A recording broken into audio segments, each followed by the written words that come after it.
ഇറാന് പൂർണ്ണ പിന്തുണ. Russian president Vladimir Putin തന്റെ രാജ്യത്തിന്റെ പിന്തുണ ഇറാന് പ്രഖ്യാപിച്ചുകൊണ്ടുള്ള പ്രസ്താവന പുറപ്പെടുവിച്ചു.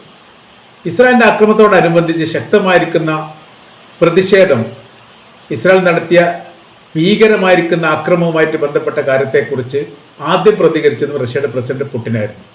ഒരു രാജ്യത്തിന്റെ അധികാര പരിധിയിൽ കടന്നു കയറിക്കൊണ്ടുള്ള ആക്രമണത്തെ ന്യായീകരിക്കാൻ സാധിക്കില്ലെന്നും ഇസ്രായേലിന്റെ ധിക്കാരപരമായിരിക്കുന്ന ഇത്തരം നടപടികൾ അവസാനിപ്പിക്കേണ്ടതാണ് എന്ന തരത്തിലുള്ള അഭിപ്രായമാണ് ആദ്യത്തെ ഘട്ടത്തിൽ തന്നെ പുടിന്റെ ഭാഗത്ത് പുറത്തു വന്നത്.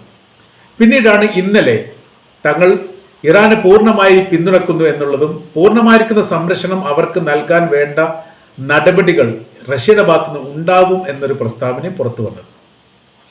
ഇറാന് നേരെ മറ്റേതെങ്കിലും രാജ്യങ്ങൾ ഇടപെടുന്നുണ്ടോ എന്ന് സസൂക്ഷ്മം തങ്ങൾ നിരീക്ഷിക്കുകയാണെന്നും അത്തരമൊരു പ്രവൃത്തി ഉണ്ടായാൽ തീർച്ചയായിട്ടും ഇറാനോടൊപ്പം തങ്ങൾ ചേർന്ന് നിൽക്കും എന്ന് അമേരിക്കയുടെ പേര് പരാമർശിക്കാതെ യഥാർത്ഥത്തിൽ റഷ്യ പറഞ്ഞു വെച്ചിട്ടുണ്ട് എന്ന് പറയുന്നത് യുദ്ധം മറ്റൊരു തരത്തിലേക്ക് നീങ്ങാനുള്ള സാധ്യതയാണ് വിലയിരുത്തപ്പെടുന്നത്.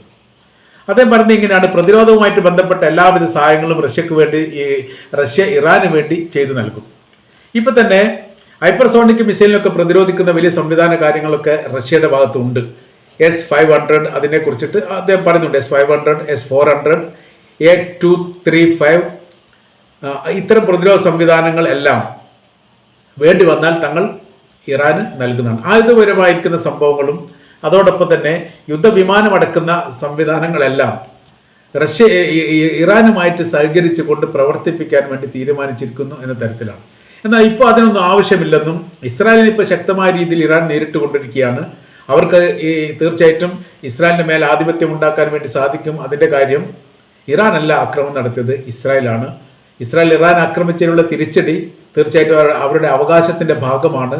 മുൻപ് എങ്ങനെയാണോ അമേരിക്ക പറഞ്ഞത് അതേ നിലപാട് ഇപ്പം അദ്ദേഹം ആവർത്തിച്ച് പറയണം എന്നൊരു പരാമർശം കൂടി പുടിൻ നടത്തിയിരിക്കുകയാണ്. ഒക്ടോബർ 7 തീയതിയുള്ള ഹമാസ് ആക്രമണത്തോടനുബന്ധിച്ചാണ് ഈ പ്രസ്താവന അന്നത്തെ പ്രസിഡന്റ് ആയിരിക്കുന്ന ജോ ബൈഡൻ പറഞ്ഞിരുന്നത്. അദ്ദേഹം പറഞ്ഞ കാര്യം ഇങ്ങനെയാണ്: പലസ്തീന്റെ ഭാഗത്തു നിന്നാണ് അക്രമം ഉണ്ടായത്, തുടക്കം ഉണ്ടാകുന്നത് ആ ഭാഗത്തു നിന്നാണ്. തിരിച്ചടികളാണ് ഇസ്രായേലിന്റെ ഭാഗത്തു നിന്ന് ഉണ്ടാകുന്നത്. തീർച്ചയായിട്ടും ഇസ്രായേലിന്റെ ഭൂപ്രദേശത്ത് കയറി ടെറിട്ടറിയിൽ കയറിക്കൊണ്ട് മറ്റൊരു രാജ്യം ആക്രമണം നടത്തുന്ന സമയത്ത് തിരിച്ചടിക്കാനുള്ള അവകാശം ഇസ്രായേലിനുണ്ട്. ഇസ്രായേൽ അല്ല യുദ്ധം തുടങ്ങിയത് ഹമാസാണ്. അതായിരുന്നു അന്നത്തെ പുടിന്റെ പിന്നെ അദ്ദേഹത്തെ ഈ ബൈഡന്റെ നിലപാട്. അത് ഇസ്രായേലിന്റെ പ്രധാനമന്ത്രി നെതന്യാഹുവും ഇതിന്റെ ഒരു ആവർത്തനം പറയുകയും ചെയ്തു. തുടങ്ങിയത് അവരാണ്, അവസാനിപ്പിക്കുക ഞങ്ങളായിരിക്കും, ഇത് യുദ്ധം തന്നെയാണ്, ഞങ്ങളുടെ പൗരന്മാർക്ക് നേരെയും ഞങ്ങളുടെ ദേശത്തിന് നേരെയുമാണ് ആക്രമണം നടത്തിയത്, അതുകൊണ്ട് ഞങ്ങൾ തിരിച്ചടിക്കും എന്ന് പറഞ്ഞു വെച്ച ഇസ്രായേലിന്റെ പ്രധാനമന്ത്രി നെതന്യാഹുവും അമേരിക്കയുടെ പ്രസിഡന്റും അതേ നിലപാട് ഇപ്പോൾ ആവർത്തിച്ച് പറയണം എന്ന് പുടിൻ ആവശ്യപ്പെട്ടു. അദ്ദേഹം പറഞ്ഞ കാര്യം ഇങ്ങനെയാണ്: ഇസ്രായേലാണല്ലോ ഇറാന്റെ ഭൂപ്രദേശത്ത് അതിക്രമിച്ച് കയറിക്കൊണ്ട് അക്രമ പ്രവർത്തനങ്ങൾ ആരംഭിച്ചത്. അങ്ങനെ വരുന്ന സമയത്ത് തീർച്ചയായിട്ടും ഇറാന് പ്രതികരിക്കാൻ അവകാശവും അധികാരവും ഉണ്ട്. അതവർ ചെയ്യുന്ന സമയത്ത് അമേരിക്കയുടെ പ്രസിഡന്റ് മുൻപ് പറഞ്ഞു വെച്ച കാര്യങ്ങൾ അങ്ങോട്ട് മറന്നു പോകുന്നു എന്ന തരത്തിലാണ്. ഇപ്പൊ രണ്ടാം ഘട്ടത്തിൽ ചർച്ചയിൽ വരുന്ന ഒരു പ്രധാനമായിരിക്കുന്ന വിഷയം എന്ന് പറയുന്നത് അമേരിക്കയുടെ ഒഴിഞ്ഞും മാറലാണ്. ഈ യുദ്ധത്തിൽ തങ്ങൾക്ക് പങ്കാളിത്തമില്ല എന്ന് അമേരിക്ക ആവർത്തിച്ചു പറഞ്ഞു. ട്രംപ് 2 പ്രാവശ്യമായിട്ട് ഇതേ ആവർത്തനങ്ങൾ ആവർത്തിച്ചു. ഇറാനെ ആക്രമിക്കുന്ന കാര്യത്തെക്കുറിച്ച് തങ്ങൾക്കറിയാമായിരുന്നു, പക്ഷേ തങ്ങൾക്കതിൽ പങ്കൊന്നുമില്ല എന്ന് അമേരിക്ക പറഞ്ഞു. മുൻപ് ഇതേ ഒരു അഭിപ്രായം ഇറാൻ പറഞ്ഞിരുന്നു. ഇറാൻ പറഞ്ഞ അഭിപ്രായത്തിന്റെ ഭാഗങ്ങളൊക്കെ ഇപ്പോൾ ടൈംസ് ഓഫ് ഇസ്രായേൽ അതിന്റെ റിപ്പോർട്ടായിട്ട് പുറത്തുവിട്ടിട്ടുണ്ട്. അതിൽ പറയുന്ന കാര്യം ഇങ്ങനെയാണ്: ഹമാസിന്റെ അക്രമത്തോടനുബന്ധിച്ച് ഇറാൻ ഇതിന് പിന്നാമ്പുറം പ്രവർത്തിച്ചിട്ടുണ്ട് എന്ന കാര്യം മറ്റു രാഷ്ട്രത്തിലെ ചില പ്രതിനിധികളും ഇസ്രായേലിലെ പ്രതിപക്ഷവും ഭരണപക്ഷത്തിൽപ്പെട്ട ആളുകളൊക്കെ പറഞ്ഞു. പിന്നാമ്പുറം ഇറാനാണ് എന്നുള്ളത്. അന്ന് ഇറാൻ പറഞ്ഞിരിക്കുന്ന മറുപടി: ഹമാസുമായിട്ട് ഞങ്ങൾക്ക് വലിയ ബന്ധമുണ്ട്, സഹകരണമുണ്ട്, പക്ഷേ ഈ ആക്രമണത്തിൽ തങ്ങൾക്ക് പങ്കില്ല എന്നുള്ള തരത്തിലാണ്. അത് ഇപ്പോൾ അമേരിക്ക പറയുന്നത് ഏറെക്കുറെ അങ്ങനെയാണ്. 2 രാജ്യങ്ങൾക്കും പങ്കുണ്ട് എന്നുള്ള കാര്യം ലോകത്തിന് അറിയാവുന്നതാണ്. ഇപ്പോഴത്തെ അവസ്ഥ എന്ന് പറഞ്ഞാൽ ഇറാൻ അമേരിക്ക ഏറെക്കുറെ ഒഴിഞ്ഞു നിൽക്കുന്നതിന്റെ പ്രധാനമായിരിക്കുന്ന കാര്യം ഈ ഇറാനെതിരെയുള്ള ഏതൊരു യുദ്ധത്തിലും അറബ് രാജ്യങ്ങൾ തങ്ങളുടെ കൂടെ നിൽക്കുന്ന സമയത്ത് മാത്രമേ മുന്നേറ്റം ഉണ്ടാക്കാനും വിജയിക്കാനും വേണ്ടി സാധിക്കുകയുള്ളൂ. ഇപ്പോഴത്തെ നിലവിലെ സാഹചര്യത്തിൽ ഒരു അറബ് രാജ്യവും അമേരിക്കയോട് ഈ ഒരു വിഷയവുമായിട്ട് ബന്ധപ്പെട്ട് സഹകരിക്കുന്നില്ല. ചില പ്രതിരോധവുമായി ബന്ധപ്പെട്ട കാര്യത്തെക്കുറിച്ച്, അതായത് യമന്റെ ഭാഗത്തുനിന്നോ അല്ലെങ്കിൽ ഇറാന്റെ ഭാഗത്തുനിന്നോ ജോർദാൻ വഴി ഇസ്രായേലിലേക്ക് മിസൈൽ പായിക്കുന്ന സമയത്ത് അതിന് പ്രതിരോധം ചില മേഖലകൾക്ക് ഉണ്ടായിട്ടുണ്ട് എന്നുള്ള റിപ്പോർട്ട് പുറത്തു വന്നിട്ടുണ്ട്. പക്ഷെ അത് സ്ഥിരീകരിക്കപ്പെട്ടിട്ടില്ല. ഓട്ടോമാറ്റിക് റിവെഞ്ച് ഒക്കെ വെച്ചിട്ട് മിസൈലിനെ പ്രതിരോധിക്കാതെ തകർക്കുന്ന രീതിയിലുള്ള സംവിധാനങ്ങൾ, അങ്ങനെ തീപാറുന്ന ദൃശ്യങ്ങളും അതുമായി ബന്ധപ്പെട്ട കാര്യങ്ങളൊക്കെ ജോർദാന്റെ അതിർത്തിയിൽ നിന്ന്, അതായത് സൗദി അറേബ്യയുടെ അതിർത്തിയോട് ചേർന്നുള്ള ഭാഗങ്ങളിൽ നിന്നൊക്കെ വന്നിട്ടുണ്ട്.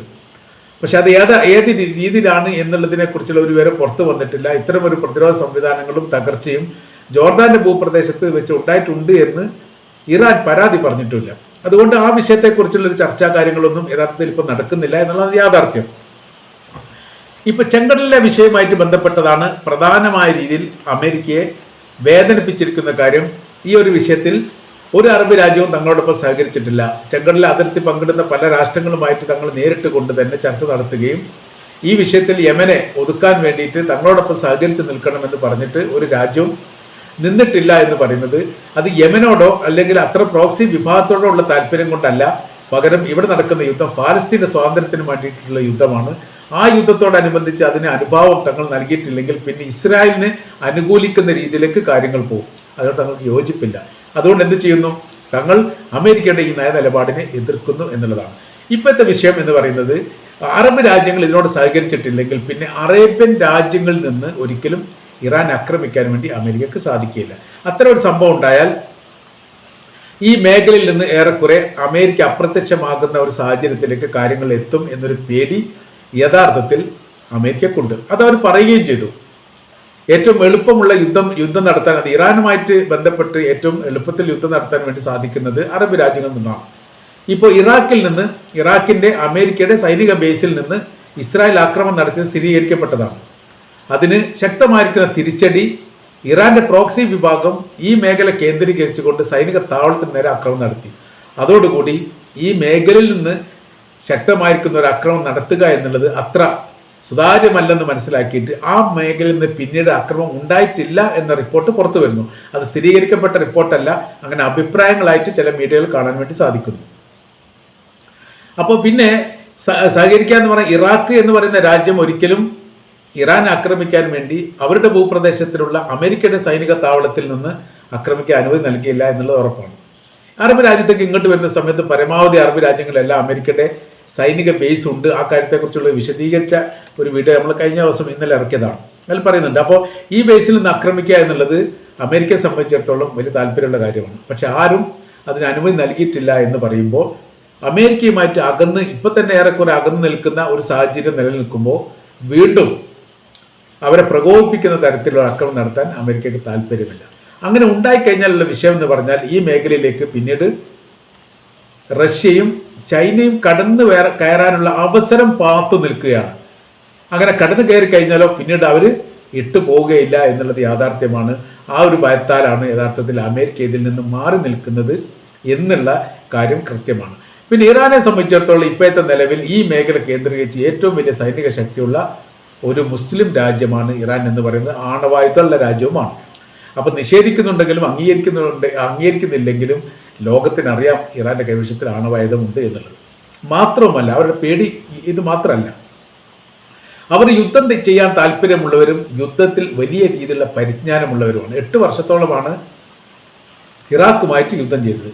ഒടുവിൽ ഇറാഖിന്റെ ഭാഗത്തു നിന്നാണ് മധ്യശ്രമം നടത്തി യുദ്ധം ഒരു മധ്യസ്ഥ പോലെ വെടിനിർത്തലുമായിട്ട് ബന്ധപ്പെട്ട കാര്യത്തിലേക്ക് എത്തിയത്. യുദ്ധം ആരംഭിച്ചത് ഇറാഖാണ്. പിന്നീട് പിടിച്ചു നിൽക്കാൻ പറ്റാത്ത സ്ഥിതി ഉണ്ട്. അന്ന് ഇറാനേക്കാണ് വലിയ രീതിയിലുള്ള ശക്തിയുള്ള രാജ്യമായിരുന്നു. അമേരിക്കയുടെ പിന്തുണ ഉണ്ടായിരുന്നു ഇറാഖിന്. അമേരിക്കയും ഇറാഖും സംയുക്തമായിട്ടാണ് ആക്രമണം നടത്തിയത് എന്നുള്ള ആരോപണങ്ങളൊക്കെ പിന്നെ ഉണ്ടായിരുന്നു. അന്നത്തെ കാലത്ത് തന്നെ റഷ്യ, ഇറാൻ അന്നത്തെ സോവിയറ്റ് യൂണിയനുമായിട്ട് ഇപ്പോഴത്തെ നിലവിലുള്ളതിനേക്കാൾ വലിയ ബന്ധമായിരുന്നു. അപ്പോൾ യഥാർത്ഥത്തിൽ അവിടെയും 2 ലോക രാജ്യങ്ങൾ ഇതിന്റെ പിന്നാമ്പുറം പ്രവർത്തിച്ചിട്ടുണ്ട്. യുദ്ധം തുടങ്ങി 8 വർഷം കഴിഞ്ഞിട്ടും പിടിച്ചു നിൽക്കാൻ പറ്റാത്ത രീതിയിൽ വെടിനിർത്തലുമായി ബന്ധപ്പെട്ട കാര്യത്തിൽ യുദ്ധം അവസാനിപ്പിക്കേണ്ട സ്ഥിതിയാണ് ഒടുവിൽ ഇറാഖിനുണ്ടായത്. ആ സമയത്താണ് ആ കാലഘട്ടത്തിലാണ് ഇറാൻ യുദ്ധം ഏത് രീതിയിൽ കൈകാര്യം ചെയ്യണം എന്നുള്ളത് പഠിച്ചത്. അവസാനം ഇറാഖ് തുടങ്ങി വെച്ചു, അവർ തന്നെ അവസാനിപ്പിക്കേണ്ടടുത്ത് കാര്യങ്ങളിലേക്ക് എത്തി. റഷ്യ ഇപ്പോഴത്തെ ഈ യുദ്ധവുമായിട്ട് ബന്ധപ്പെട്ട് പറയുന്ന കാര്യങ്ങൾ ഇതിനോട് സമാനമായ രീതിയിലാണ്. ഏത് സമയത്താണോ സഹായം ആവശ്യമുള്ളത് ആ സമയത്തൊക്കെ തങ്ങൾ സഹായവുമായി നിങ്ങളോടൊപ്പം ഉണ്ട് എന്നുള്ളതും ഈ യുദ്ധത്തിൽ ഇറാനെ തങ്ങൾ ഒറ്റപ്പെടുത്തുകയില്ല എന്നുള്ള നിലപാടും റഷ്യയുടെ പ്രസിഡന്റ് വ്ളാഡിമിർ പുടിൻ കൃത്യമായ രീതിയിൽ ഇപ്പോൾ തുറന്നു പറഞ്ഞിരിക്കുകയാണ്.